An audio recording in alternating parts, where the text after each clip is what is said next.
সারাদিন গোশত কাটার পরে বিকেলবেলা বড় একটা গোশতের টুকরা নিয়ে প্যাকেট করে বাড়ির দিকে রওনা হয়। সাইয়েদনা মুসা আলাইহিস সালাম তিনিও কসাইয়ের পেছনে পেছনে ছদ্মবেশে রওনা হয়ে যায়। কসাই বাড়িতে ঢোকার পরে সাইয়েদনা মুসা আলাইহিস সালাম দরজায় নক করতে লাগলেন। কসাই দরজা খুলে দিতে লাগলো। সাইয়েদনা মুসা আলাইহিস সালাম পরিচয় গোপন করে বলে, আমি একজন মুসাফির, আজকে রাতে ও কসাই ভাই আপনার বাড়িতে থাকতে চাই। কসাই বলে, আহলান সাহলান, আসেন, এই ঘরের মধ্যে বসেন, পাশের ঘরে আমার একটু কাজ আছে। পাশের ঘরে যে কসাই মাচার উপর থেকে বৃদ্ধা একটা নারীকে নামিয়ে নিজ হাতে গোসল করে টাওয়াল দিয়ে গা মুছে গোশত রান্না করে রুটি বানিয়ে রুটি আর গোশত এই বৃদ্ধা মহিলার মুখের মধ্যে তুলে দেয়। মহিলাটা তৃপ্তি সহকারে খাওয়ার পরে হাত দুইটা উপরের দিকে তুলে আঁচলটা পেতে আল্লাহর ডেকে বলে, আল্লাহ আমার ছেলের উপর আমি সন্তুষ্ট, এই বলে বিড়বিড় করে কি যেন দোয়া করে দেয়। মহিলাটাকে খাওয়ানোর পরে কসাই প্লেটের মধ্যে গোশত আর রুটি এনে সাইয়েদনা মুসার কাছে এসে বলে, ও মুসাফির ভাই, এই নেন আপনার রাতের খাবার। রাতের খাবার খেয়ে আপনি ঘুমিয়ে যান, সকালে আপনি যাবেন আপনার পথে, আমি যাব আমার দোকানে। সাইয়েদনা মুসা বলে, ও কসাই, আগে বলো এই বৃদ্ধা মহিলাটাকে। কসাই বলে, বৃদ্ধা মহিলাটা ছাড়া দুনিয়ায় আমার কেউ নাই, আমি ছাড়া ওই বৃদ্ধা মহিলার কেউ নাই। এই মহিলাটা হলো আমার জনম দুঃখিনী মা। মা ছাড়া আমার কেউ নাই, আমি ছাড়াও মায়ের কেউ নাই। প্রতিদিন আমি আমার মারে গোসল করাই, নিজ হাতে রান্না করে খাওয়াই।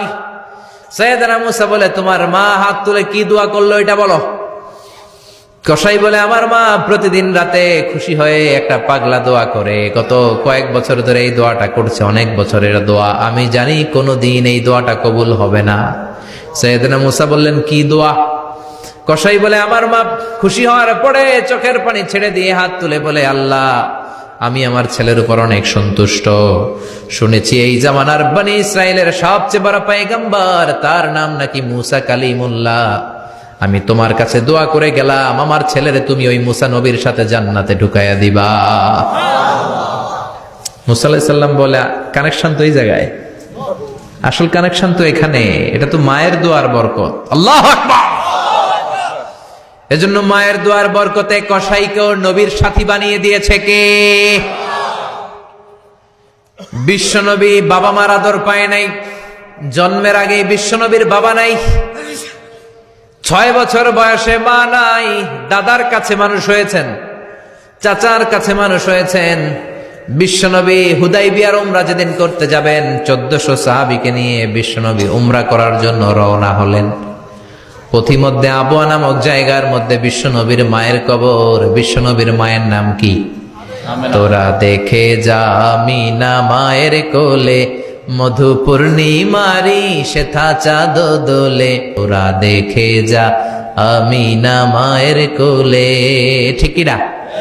মায়ের কবর বলল সামনে, জায়গার নাম আবওয়া, ছোট্ট একটা টিলা। 1400 সাহাবীদের দিকে তাকিয়ে বিশ্বনবী বললেন, ও সাহাবারা, এটা আমার মায়ের কবর। আমি আল্লাহর কাছ থেকে অনুমতি পেয়েছি মায়ের কবর জিয়ারত করার, তোমরা যারা জিয়ারত করতে চাও আসো। 1400 সাহাবী বলে, আমরাও আপনার মায়ের কবর জিয়ারত করব। বিশ্বনবী 1400 সাহাবীরে বললেন, জিয়ারত করার সময় কেউ কিন্তু কান্নাকাটি করতে পারবা না। 1400 সাহাবীকে কান্নাকাটি করতে নিষেধ করে বিশ্বনবী যখন নিজের মায়ের কবরের সামনে দাঁড়ালেন, বিশ্বনবী ছোট্ট বাচ্চার মতো হাউমাউ করে কান্না শুরু করে দিলেন। বিশ্বনবীর কান্না দেখে 1400 সাহাবাও কান্না শুরু করে দিল। বিশ্বনবী 1400 সাহাবীদের দিকে তাকিয়ে ধমক দিয়ে বলে, তোমরা কাঁদো কেন?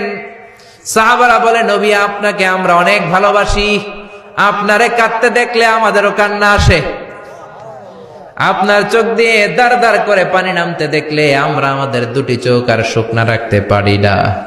বিশ্বনবী বললেন, আদ্রাকাতনি রাহমাতুহা ফাবাকাইতু, আমার ছোটবেলার স্মৃতি মনে পড়েছে, আমার মা যে আমারে আদর করেছে ওই স্মৃতিগুলো আমার মনে পড়েছে। আমার মা আমেনা আমারে জাইতুনের তেল মালিশ করে দিত গায়ে, আমার মা আমেনা আমারে জামা পরিয়ে দিত, কোলে নিত, আদর করত, চুমু খেত, ওই স্মৃতিগুলো আমার মনে পড়েছে, তাই আমি কাঁদি, তোমরা কাঁদো কেন? বিশ্বনবী মায়ের আদর পায় নাই, কিন্তু মায়ের কবরের সামনে দাঁড়িয়ে ছোট্ট বাচ্চার মতো কেঁদেছে। এজন্য মায়ের দোয়ার দরকার আছে না নাই? বিশ্বনবী কানা ইয়াকসিমুল আহমান ফিল জিআররানা, জিআররানা নামক জায়গার মধ্যে বিশ্বনবী কুরবানির গোশত বিতরণ করছেন। কিসের গোশত? বাংলাদেশে কুরবানির গোশত বিতরণ হয় কি হয় না? জোরে বলেন। বিশাল লম্বা লাইন, বিশ্বনবী লাইনের মধ্যখান থেকে বৃদ্ধা একটা নারীকে আলাদা করে নিয়ে আসলেন। বিশ্বনবী নিজের গায়ের চাদরটা বিছিয়ে দিলেন, মহিলাটারে বসালেন, বড় একটা গোশতের টুকরা দিলেন, প্যাকেট দিলেন। বৃদ্ধা মহিলাটাও বিশ্বনবীর মাথার মধ্যে হাত বুলিয়ে দিয়ে দোয়া করে গেল। সাহাবীরা বললেন, ইয়া রাসূলুল্লাহ, ইয়া হাবিবাল্লাহ, হাজার হাজার মানুষ, কাউকে তো লাইন থেকে আলাদা করলেন না, কে এই বৃদ্ধা মহিলা? কেন এই মহিলারে নিজের চাদরের উপরে বসতে দিলেন? বিশ্বনবী বললেন, জন্মের আগে আমি বাবা হারালাম, 6 বছর বয়সে মাকে হারিয়েছি, মায়ের বুকের দুধ আমি খেতে পারি নাই। যেই মহিলাটারে আমার চাদরের উপরে বসতে দিলাম, এই মহিলাটা হলো আমার দুধ মা হালিমা, বনু সাদ গোত্রের হালিমা। এই হালিমার বুকের দুধ খেয়ে আজকে আমি তরতাজা নবী মুহাম্মদ। চিল্লায় কোন আল্লাহু আকবার। এজন্য মা বাবার দোয়ার দরকার আছে না নাই? কখনো মা বাবার সাথে বেয়াদবি করা যাবে না, গরম আওয়াজে কথা বলা যাবে না, উচ্চবাচ্য করা যাবে না, কোমল আচরণ করতে হবে, মা বাবার দোয়া নিতে হবে। কোন কারণে মা বাবার সাথে যদি ঝগড়া হয়, বাক বিতণ্ডা হয়, আজকের মাহফিলের পরে মা বাবার পা ধরে আমরা ক্ষমা চাবো। রাজি আছেন? সবাই রাজি আছেন? কেউ যদি মা বাবার পা ধরে ক্ষমা চায়, মা বাবা কি ক্ষমা না করে পারে? আর আম্মা আব্বার পায়ে ধরে চোখের পানি ছাড়তে কি কোনো লজ্জা আছে? জোরে বলেন, আছে? আজকে আমরা ক্ষমা চাইব, আজকে আমরা দোয়া নিব। মা বাবার দোয়া সবচেয়ে বড় দোয়া। মায়ের দোয়া থাকলে ওই ব্যক্তি কখনো ব্যর্থ হয় না। মায়ের দোয়া, আল্লাহর রহমত, এই দুইটা যদি জিনিস যদি কারো জীবনে থাকে, সফলতা তার হাতে ধরা দিবে, ঠিক কিনা? এজন্য আল্লাহ বললেন, আমার স্পেশাল ফয়সালা দুইটা। কয়টা? وَقَضَى رَبُّكَ أَلَّا تَعْبُدُوا إِلَّا إِيَّاهُ وَبِالْوَالِدَيْنِ إِحْسَانًا। প্রথম ফয়সালা ইবাদত হবে একজনের, তিনি কে? আল্লাহ। আল্লাহ ছাড়া অন্য কারো জিকির করা যাবে? আল্লাহ ছাড়া অন্য কারো কাছে চাওয়া যাবে? আল্লাহ ছাড়া কোনো মাজারে যে সেজদা দেয়া যাবে? দ্বিতীয় ফয়সালা হলো মাতা পিতার খেদমত করতে হবে। আমরা যতটুকু পারি মা বাবার জন্য অর্থ ব্যয় করব, তাদের খেদমত করব।